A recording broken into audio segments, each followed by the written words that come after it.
much shorter episode of Asia Rose instead of Europe.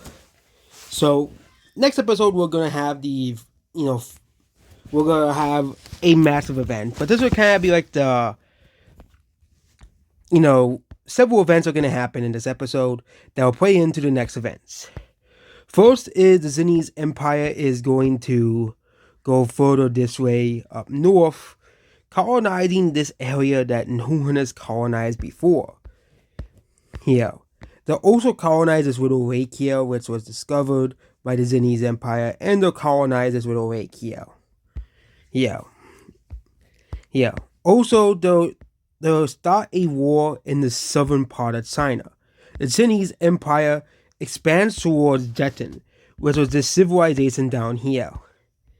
The military generals say it's okay to invade Jetton. The country gets invaded. Jetton doesn't really have much of a population, or really anything at all. Jetton is defeated very quickly within a couple of weeks, and surrenders.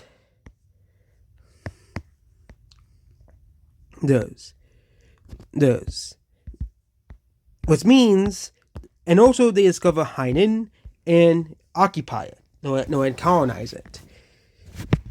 The Zenese Empire is getting very close to Vayati.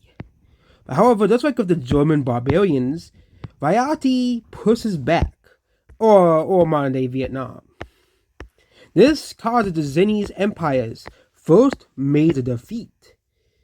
The second war between Vayati, which happens a few years afterwards, Vayati even expands their borders.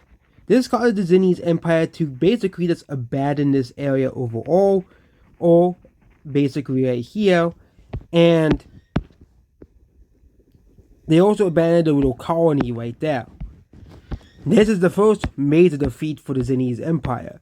After defeating Tavi and so many other civilizations, including one of the most powerful civilizations, which was the Korean civilization that disappeared, the Zenese Empire is struggling. The Taoist nomads, which they have existed here for a long time, finally create the state of Tao. Finally create their own kingdom. They don't have a capital because they're still nomads, but Taoist is now an official nation. Gasika was this civilization right here that broke away from Travi, starts to expand into the former lands to basically, just so I can have their name, okay? So Gasvinka is the country's official name now. Yeah. Bisa, which was basically the Greece of this world, starts to expand further east as well. Alright, yeah, further east. No, wait. East is this way. Okay, west, further west. In their own version of Manifest Destiny, they start to expand their culture and values and traditions this way. This is going to cause a cold war between Gazinka and Bisa, but they realize there's a massive civilization with the Zenese Empire as well. The Zenese Empire will be invaded by a nomadic group of people. This is basically like the Mongolians or the Zanu or those types of people. They invade very deep into the Zenese Empire. However, the Zenese Empire was was able to basically surround the nomads and defeat them. This causes the Zenese Empire to push back the nomads, and the nomads just disappear. Here. Meanwhile, in Europe, a daily Europe update, Dratavia starts to expand even more. They expand further into Italy here and expand into Italy. This creates actually a very powerful country. Yes, Europe may not be the center role, but they are still going to play a role in this world regardless. Here. Being the first major civilization in Europe and the first major empire is a pretty cool accomplishment, all things considered. The Zenese Empire starts to set up colonies in Borneo, as they discover the northern portion of it.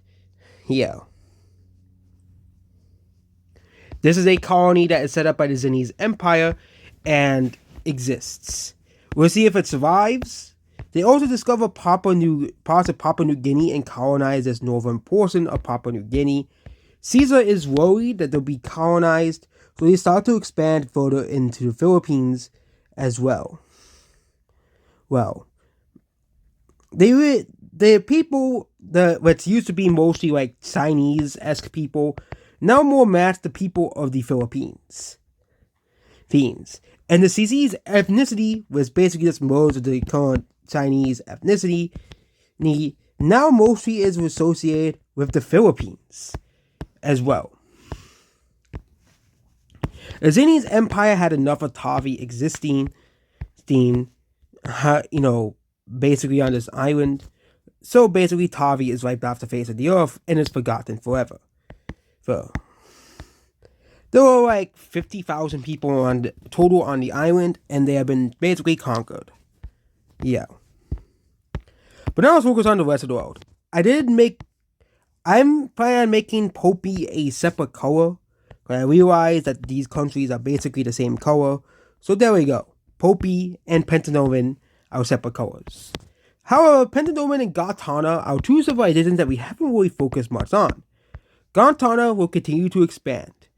This country will continue to gain a lot more land here and continue to basically take over areas that no one has colonized before, which is basically here. The reason they have not colonized a lot more is because they just want to be a very stable nation, but they see it's time for expansion. However, some people from Gartana and Dante want to create their own civilization in the Russian areas. So they create this little area around this river. This civilization will go unnamed for now, but this will become a very important civilization in the future. Tamara will continue to expand. The next target is Popey. Popey will get invaded. Which Popey was like the first civilization as well. And Travesta wanting to get back the former lands also declares war on Popey as well. However, Popey gets the backing of one country, Ashton, which starts to invade Travesta very quickly as well. However, with the might of Tamara and the decline of Ashton as well, Popey is basically being invaded pretty quickly. Nerva also starts to support Popey as well and starts to invade, occupied Tamara and occupied areas. All three countries basically sign a stalemate here. Popey will still exist as a nation. However, being far less land. Tamara will annex most of the eastern land. This will be the peace treaty. Tamara will annex a lot of these eastern provinces. Here, Popey will be restricted to just down here. Travesta will also get one province, which will kind of piss them off because this was their former land, and Popey will still exist as a nation. So down here, Nova is also even offered Popey some of the northern land that is kind of useless here to Popey. And basically, Popey is invited into the Ashton Northern Alliance, creating the first major alliance of all. So Nova has nowhere to expand to. They could expand to Travesta, but Travesta did help them. But they could also expand to Europe. Europe is a very undeveloped continent. As of now, there isn't really many people in Europe. Also, Monama starts to expand even to the rest of the Italy, and they start to expand east. Yeah. Monama, which used to be which was a breakaway state of Kanta, now is expanding. Meanwhile, there's now tensions between Tamara and Kanta. These tensions will cause a war between both nations Yeah. Tamara and Kanta start a war with each other. This war, the holy areas and the holy cities start to be invaded. Kanta, however, start to send the army from Egypt. Tamara has around 25 million people and Kanta has around 27 million people. So both countries have an equally massed military. Yeah. The attack was still by surprise, which caused Kanta to be off guard, but a lot of the military of Kanta, this is going to really come down to military genius. Can Kanta defeat Tamara? Tamara, Kanta starts to invade what formerly used to be Trinket as well. But however, Kanta uses something to their advantage. They get the Trinket peoples to rebel. The Trinket peoples to rebel. I think they were up here. Yeah, I really actually don't remember. But I think the Trinket ones were below here. So they could get the Trinkets to rebel here. And this, however, meanwhile, the other people north of Trinket were basically assimilated as I'm dead. Yeah, but the Trinkets were unassimilated, and they mostly moved to the Fauritas as well. And they were considered the problem group. Yeah. Okay, the people down here are the Sumer, and up here are the Trinket. Yeah. I don't really have a very good memory sometimes, so yeah, I decided to look up the older videos, and the Trinket and the Sumer rise up again against the Tamarans as well. But will this cause the fall of the country as well? We also the Fizans was occupied as well, and the Jewry, so the Fizans, which are more assimilated because they are very close to the Tamarans, don't really rebel. But the Trinkets and the Sumerians attempt to rebel. This causes the war to tip in the sails of Canton. The Jewry area is invaded very quickly as well. And this was a very important strategic area Tamara thus lost. Tamara, however, wants to basically defeat the Trinket up here, but they cannot. They're struggling, however, against the Sumer. The Sumer and the new king that rebelled against them because they want to form their own kingdom. Basically, this war basically turns into a stalemate. They are able to slightly push back Kanta to this little lake here, but other than that, this is basically the end of the war.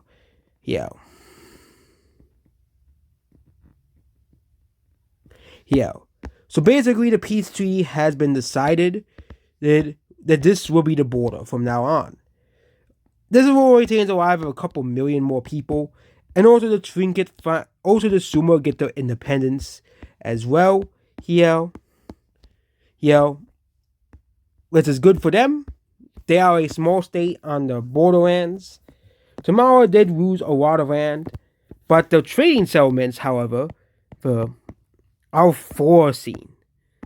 The trading settlements of Tamara continue to expand. Expanding into these areas.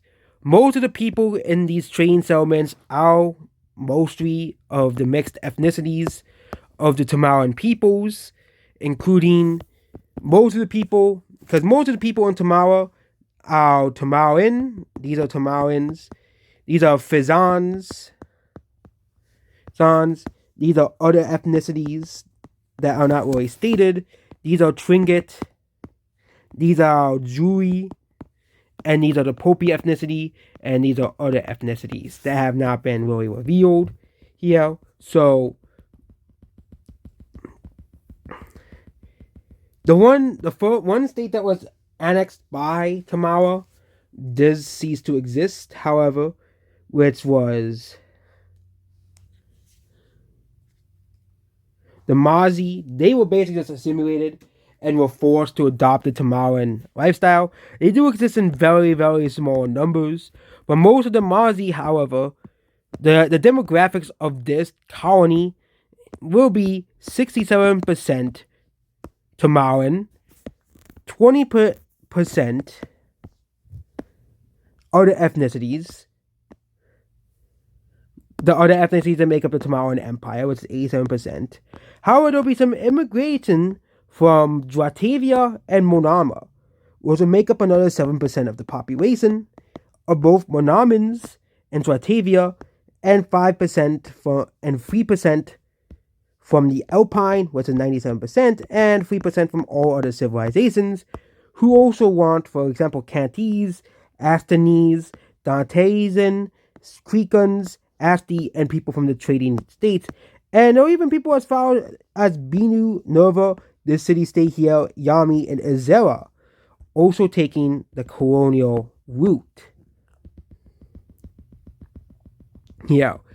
So this is actually the most diverse part of the world so far. Most countries in the world are ethnostates, which basically means they're 85% plus, basically mono-ethnicity. Most countries in the world are mono-ethnicity besides Tamara and the Zenese Empire, which are the only other states that are not mono-ethnic countries. For example, Kanta is mostly just Kantonese. This area here, which used to be like an old civilization, all the people now are assimilated. They are all Kantonese now, as several generations have passed and they have lived under these rules. Same thing with the people over here. They're basically just assimilated into Astonese culture. And Aston is actually now 85% Astonese, with very few counties and bordering areas out other ethnicities as well. Yeah. The least diverse Zenese Empire, with 55%, are Chinese, with the Koreans making up around 40%. The southern ethnicities making up around 15% of the population, but most of the country is mostly still one ethnicity as well. Yeah. And the continental being formed of various Indian ethnicities as well. For example, the Bosvo and the Swift, which make up still a bulk of the country's population. But again, India has so many separate ethnicities as well. But most of the countries in the world are still 85% mono-ethnic countries, which is 85% plus one ethnicity. Here. So this colony here continues to expand. They also colonize these little islands down here. And the colonization of the Mediterranean begins. Here. However, a new state pops up in Morocco. This country will not really have any importance for now, but basically they create a new kingdom right around here, and the capital is right around here. They'll be amongst the poorest countries for now, as for example, the global trade routes. You have the routes between the Zenese, the Asians and the Middle Easterns, several going through the Tamarans, one going to the Europeans, and one aiming at Monama, and one going through Italy as well. We also have a trade route going down here.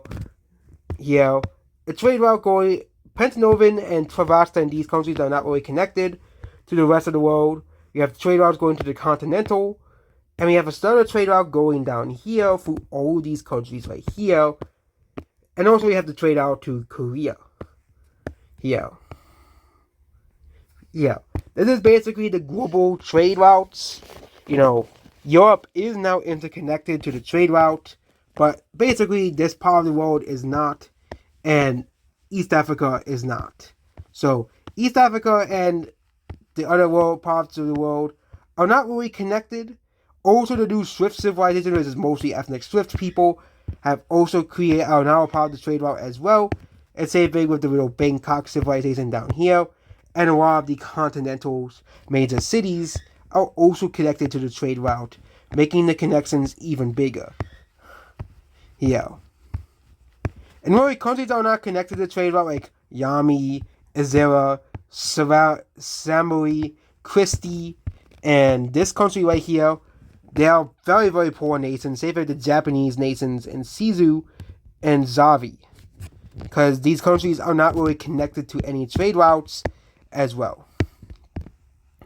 Now we're clicking on the last event This country gets a capital right here. They'll get the capital right on the border of the river right here.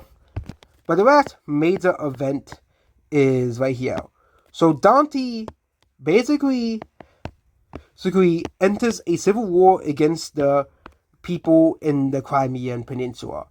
This is, pretty major thing because this Crimea is like half of their economy. They are reliant on Crimea, and they basically, form their own little country right here, which basically collapses Dante. Because this is like around half the population, half the economy. This would just be Crimea. But we're not giving the country a unique name. But Dante's government basically collapses, which causes Feta to basically annex some of the more Fetties areas of Dante. It causes this little Ukrainian population to basically effectively rebel against Dante. And Dante basically exists in a small country now. So this Ukrainian state also gains its independence, also putting its border on this Black Sea. And this will be called Brachia, because it's named after the Black Sea. So Brachia also exists as a state now because this was the province's name, and it has gained its independence. So Dante has basically collapsed. I think people should be glad if I did something with these countries over here. And that is it about this video here. Goodbye.